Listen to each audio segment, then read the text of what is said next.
नमस्कार मु निकिता आपन को स्वागत करुच्ची ओडिया छुंकर एक नुआ रेसिपी को। जदि आपण मो चैनल को सब्सक्राइब करना तले प्लीज मो चैनल को सब्सक्राइब कर दियंतु। आपनकर गोटे सब्सक्राइब मोर गोटे पाद आगु को बढ़ेबारे बहुत सहायता करिवो। चलंतु देरी न करी आज हम स्टार्ट करिबा देसी स्टाइल रे चिकन कषा। प्रत्येक घरे एमिति केही ना केही थिबे जहाकू चिकन बहुत पसंद। मुझे 500 ग्राम रो चिकन नहीं, चिकन को भल भाव धोईकी मैरिनेशन पाई हलदी आउ किछि कंचा सोरिष तेल गोलौचे।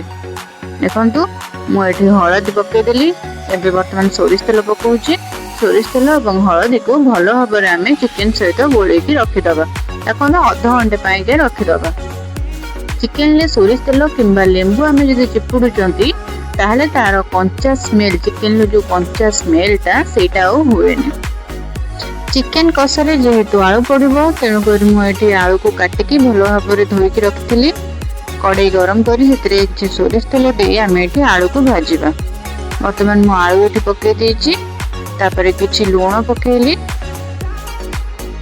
हाफ स्पून हल्दी पाउडर एठी मु देली। याको वर्तमान भल भाव गोलई दबा। आलू को आम एठी कवर करी करी भाजीबा। जेहेतु एठी आम चिकन कषा करूचंती कोनोसी थरे पानी दिया जीवनी, आलू सिझिबा पई प्रॉब्लम हबो। तेनु करी आम याको कवर करी करी भाजीबा। वर्तमान मु एठी कवर करी भाजुची। देखंतु आलूटा रेड ब्राउन होबा जाय आम भाजीबा। ता भितरे एठी सिझी भी जाइतबो आलू। जेहेतु आम सिम करी भाजुचंती आलू रेड ब्राउन होबा भितरे हमर एठी आलू भी सिझी भी जाइतबो। देखंतु बहुत सुंदर कलर पड़े आसीबो हल्दी पकेले। वर्तमान आउ 5 मिनिट पई याको भाजुची। एबे हमर आलू प्रिपेयर हे गला। एबे हम याको गोटे जगह को बाहर कर दबा। प्रत्येक घरे जेतेबेले चिकन और मटन हुए आलू पड़ीबाटा सुनिश्चित। काहे कि ना छोट पिला माने जहा घर छोट छोट पिला थिबे से माने चिकन मटन जेतिके न खाइबे आलू और झोल को सेतिके पसंद करंते। चिकन कषा पाए मु एठी मसला रे रखिची किछि पियाज, रसुण, अदा और सुखिला लंका। याको वर्तमान सब किछि अलगा अलगा करे ग्राइंड कर दबा। देखंतु पियाज को मु अलगा बाटी देली, अदा और सुखिला लंका को गोटे अलगा बाटी देली और रसुण को अलगा बाटी। वर्तमान कड़ाई बसी गरम हेले आमे तादेरे तेल दबा।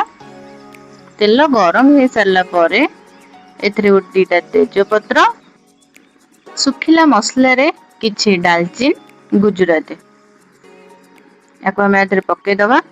जेहेतु तेल एठी भल भाव ताते जाइथिला सब मसला देखंतु भल भाव केमती फुटी गला। तापरे मु एठी किछि पियाज रखिछि, कटा पियाज को एथिरे देली। याको वर्तमान में गोळैबा। मु एठी किछि भी मसला यूज करनी, ओनली पियाज, रसुण, अदा और सुखिला लंका ही यूज करछि। जेहेतु एठी हमर देसी स्टाइल रे चिकन कषा होउछि। वर्तमान देखंतु पियाज गोल्डन ब्राउन हे गलानी। ताधरे हमें बट्टा पियाज को एथिरे ऐड करबा। याको हमें भल से एबे गोळै दबा जेमिति पियाज गोल्डन ब्राउन हे जिवो। देखंतु पियाज भलसे गोल्डन ब्राउन हे गलानी। तापर हम एठी बाटी की रखिथिबा रसुण पेस्ट को एथिरे दबा। रसुण पेस्ट को मेटी दे देली। याको भल भाबरे गोळैबा जेमते न लागिबो। जदि लागि आस्तबो ताहले एबे अदा आ सुखिला लंकार जो पेस्ट बनेथिले याको हम एथिरे दे दबा। दे देखि वर्तमान सब किछि मसला को भल भाबरे कसिबा।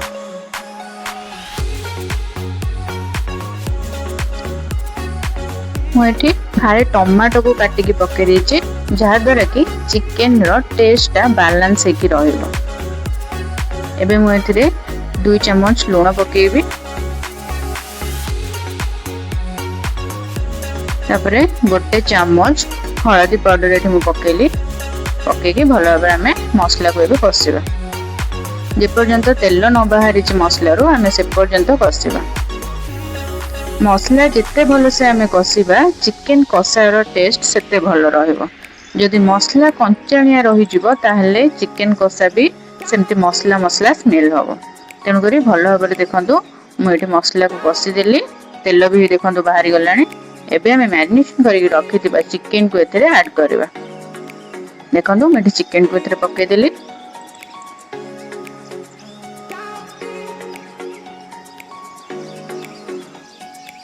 वर्तमान चिकन सहित मसला मिसैबा पई आम एठी भल भाବରେ ताको गोळेबा। देखंतु मु एठी भल भाବରେ ताको गोळी देली जेमिति चिकन न लागिबो सेति प्रति आमे ध्यान दउथबा। भल भाବରେ गोळे सारिबा परे आमको कवर ऑफ करके कुक करबा कहिना चिकन को सिजिबार अछि। एठी किछि काजू मु रखिछि, काजू वर्तमान ऐड कली। काजू देले चिकन कसार टेस्ट बहुत बढ़िया लगे। आपण थरे बने केमती खाइबे काजू पकेगी बहुत टेस्ट लगे। काजू चिकन रो स्वाद टाकू 2 गुणा कर दिए। वर्तमान चिकन को आमे भल भाबरे कषि सारलेनी। आउ किछि समय करे एठी आमे आलू को ऐड कर देले। एठी चिकन आ आलू को भल भाबरे आमे गोळे दबा। किछि समय कषि सारला परे एठी रेडी हे जिबा देसी स्टाइल रो चिकन कषा। देखिले तो मुझे कौन सी भी मसला यूज कलेनी कि किसी भी आर्टिफिशियल कलर भी एठी यूज कलेनी। देखंतु एठी चिकन कषा केते टेम्पटिंग देखा जाउची। देखिया पई जेतिकी सुंदर लागुची खाइया पई मध्ये सेतिकी टेस्टी। जदि आपनको यही रेसिपीटी भल लागिबो ताहेले कमेंट करंतु, लाइक करंतु और हां सब्सक्राइब करियो को जमा भी भूलंतु नहीं।